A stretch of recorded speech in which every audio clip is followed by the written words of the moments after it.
Assalamualaikum warahmatullahi wabarakatuh. Perkenalkan, saya Ayu Afni Oktavia, NPM 11220006911. Di sini saya akan menjelaskan materi mengenai inhaler. Inhaler merupakan obat hirup yang mengantarkan obat ke paru-paru untuk meredakan gejala asma. Berbagai inhaler tersedia untuk membantu mengendalikan gejala asma. Berdasarkan bentuk obat yang dibawanya, inhaler dibedakan menjadi 3 macam. 1. Aerosol inhaler, 2. Dry powder inhaler, 3. Nebulizer.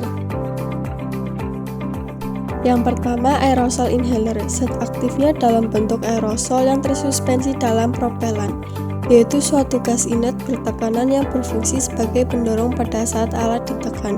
Maka propelan akan mendorong beberapa dosis obat dalam satu hembusan. Bersama dengan itu, pengguna harus menarik nafas dalam agar obat terbawa masuk ke dalam saluran pernafasan. Ada 2 jenis aerosol inhaler. Yang pertama adalah metered dose inhaler, alat terapi inhalasi dengan dosis yang terukur yang disemprotkan ke dalam mulut dan dihirup. Cara penggunaannya, ketika alat ditekan, propelan akan mendorong beberapa dosis obat. Dan secara bersamaan dengan itu, pengguna harus menarik nafas dalam agar obat terbawa masuk ke dalam saluran pernafasan. Butuh koordinasi yang baik antara menekan alat dan menarik nafas. Kemudian yang kedua ada MDI spacer, biasanya digunakan untuk anak-anak atau bayi. Cara penggunaannya, terdapat ruangan antara mulut dan inhaler, dan pada bagian mulut ada katup. Saat menarik nafas, katup terbuka dan dosis obat akan masuk. Katup tertutup secara otomatis saat menghembuskan nafas lebih mudah dan tidak perlu koordinasi. Dry powder inhaler adalah alat dengan obat dalam bentuk serbuk diantarkan secara lokal atau sistemik melalui rut paru-paru. Dry powder inhaler terdapat 3 jenis. Yang pertama ada inhaler Swinhaler. Inhaler ini merupakan semprotan serbuk obat, jadi obat bisa langsung masuk ke dalam paru-paru. Yang kedua ada Diseller, salah satu jenis alat ini yang digunakan dalam pengobatan asma, mengantarkan obat asma sebagai serbuk partikel yang sangat halus. Dan yang ketiga ada Turbahaler, salah satu jenis inhaler berbentuk tabung yang di dalamnya terdapat obat dalam bentuk bubuk kering. Perangkat ini digunakan dengan cara menghisap obat melalui mulut kemudian diteruskan ke dalam paru-paru. Yang ketiga ada inhaler jenis nebulizer, zat aktifnya dalam bentuk uap.